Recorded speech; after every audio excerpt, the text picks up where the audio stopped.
Hello everybody, this is Fernando for the latest Ghost and Spirits Special Edition video. Well, one last entry here with regards to some of my recent trips. There's actually probably about one or two more that I can chronicle, but I'm gonna see when I can do those later on. This one had to do with my most recent trip to Gonzales, Texas, because there they happen to have a very fascinating prison that has become now a museum of some sort that you can tour, and it's purportedly haunted. So I went to go see it just this past weekend, and I was able to take a bunch of pictures there. So I'm going to go ahead and showcase all of that here. It has to do with this. It's the Gonzales, Texas prison slash museum, which is there in Gonzales, Texas, and it's actually part of their Chamber of Commerce slash visitor center. So when you go there, you can actually see two things at once, essentially, if you wanted to do some civil business with the community there, and then also if you want to take a tour of the prison, it's all there. So let's go ahead and let's get started with the information. I think I may have caught something, but I'm working on it to try to debunk it. That's one of the things that I do primarily. Is it's probably 90% debunking stuff and finding something valid, proving that no, that absolutely it is not paranormal, and then it's that other 10% that's up in the air. So what was this prison, in other words, that I visited? It's there in Gonzales, Texas, tiny town. You're gonna have to go a little bit southwest, like probably towards the middle if you're heading from between Austin and San Antonio, but you're going, I'm sorry, southeast, then that's where you'll come across this. This is a town that is just like some of the other small towns that I've visited, where it makes me wonder how, I guess, they've stayed around, especially with regards to a lot of their much larger cities growing in prominence, but it's still there to this very day. And then there, prominently within the middle of the town, if you could call it the downtown there, it happens to be this, which is the prison that was used actually up until 1973, if I'm not mistaken, in active use. And so ever since then, it's just become a living museum of some sort. So when you go there, it's very, very nice. You can just walk in, and when I was there were two very nice tour guides that were providing some excellent, I guess, walk tours, where they essentially hand you off over to various rooms and then discuss some of the history associated with it. There's 3 levels to the prison, but only 2 of them are visited throughout the tour. So the first part is the one that you'll see some pictures later on, because my part, actually, the first thing that I did was I went to the second floor, which houses the prison. So some of the pictures that you're seeing here have to do with that. So it's the main attraction, of course, too. Whenever you go there, you actually have to be led by one of the tour guides, because it's a locked area. So you can't just walk in on your own and then head on to the second floor. But the tour guide was very, very nice. He was able to showcase myself and a group of 2 other ladies there some of the rooms that were inhabited by the prisoners. It's an old prison, built since like 1880 something up until, again, 1978. The way he described it was considered at that time one of the most, if you could call it, luxurious prisons around, because it was built with a lot of state-of-the-art material.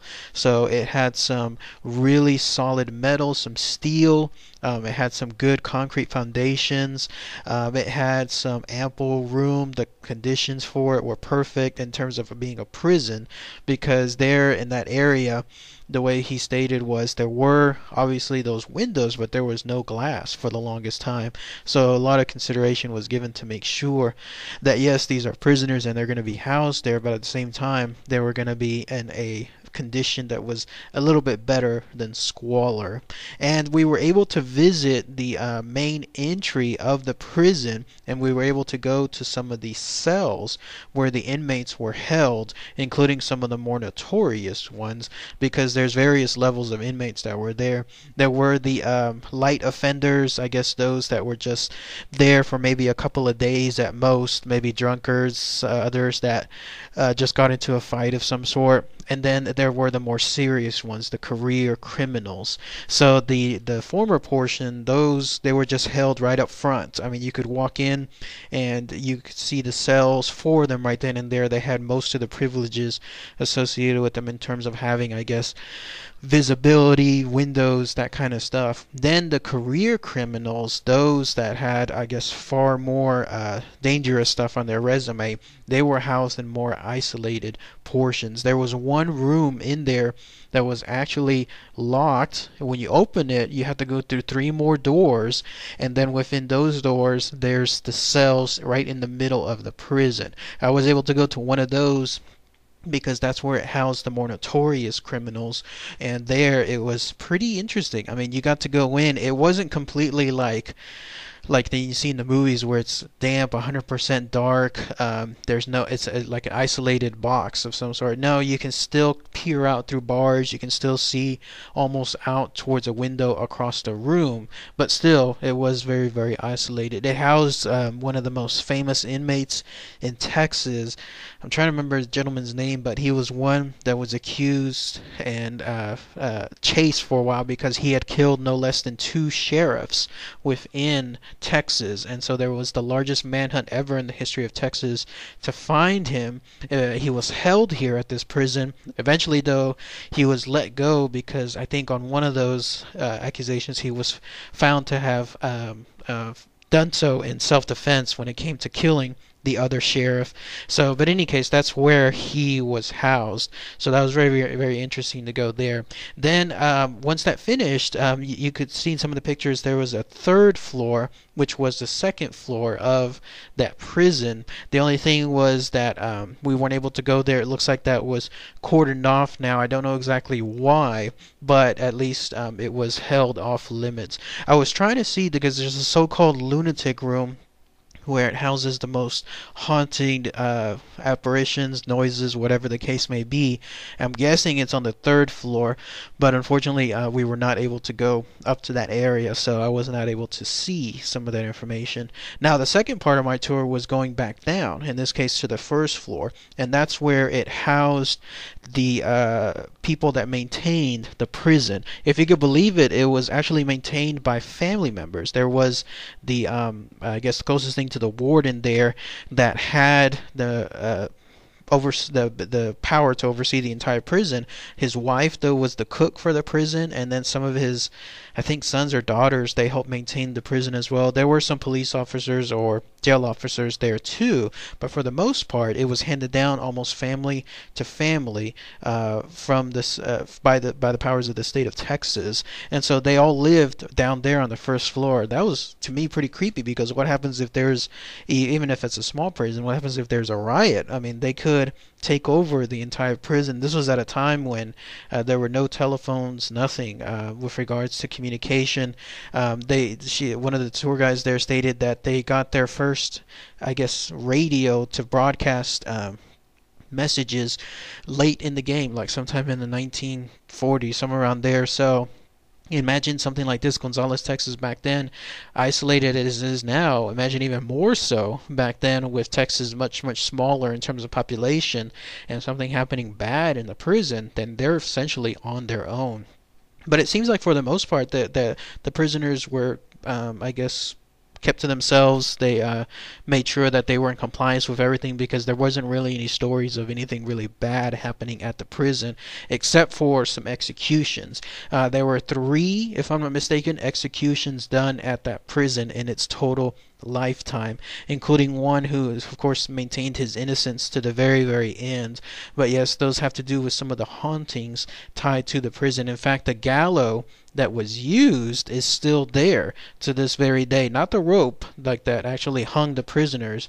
I don't know where that is, but at least the actual board, the staircase, that led them up, and then the trapdoor thing. I mean, it's all there for viewing. In fact, you've seen some of the pictures already there, and that's where they have it to this very day. Now, as far as some of the hauntings tied to this prison, it goes back to the jail cells. Apparently, if you go there, people have the usual stuff associated with hauntings. They feel this oppression, this feeling that someone is watching them. People can hear things, moans, like the idea that some people are suffering long after they've left the prison.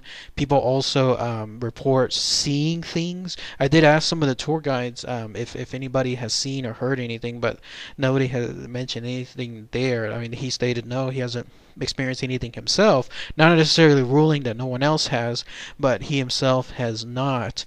But it still has garnered its own interest. There's a gentleman, I think his name is Alejandro something. He's done 2 or 3 visitations to it. He's documented some of the paranormal stuff that he's captured there, and it's on YouTube. In fact, if you wanted to take a look and see what some of those hauntings are. In fact, I'm going back to this place sometime this month. They're going to have a paranormal hunt there within the prison, a private one.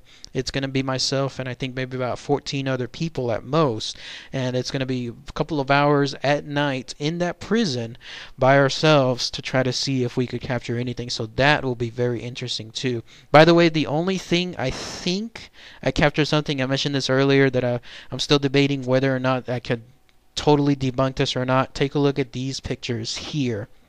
These pictures I took, I was just randomly taking a picture of what looked like, I guess, one of the locked sheriff's guns at the time when the prison was being run, and I just took one picture, and then I usually do I take another picture to try to make sure that if I can capture something perfect. And you'll see that there's something that appears there and then something that does not appear afterward. So if you wanted to, I mean, I'll upload these to my Facebook page, the one I have for my YouTube channel here, but to have a chance, take a look if you can, and then let me know what you think. I'm about 75% sure now that it was somebody from one of the tours that was just walking to the hallway. If they did a really quiet job of it, because I did not hear them, I did not feel them, nothing. I mean, that prison is already quiet enough. You can hear everything with regards to interactions there. But if this was truly somebody there, then that solves that. If not, then I may have just captured something that seems paranormal and I didn't even realize it at that time.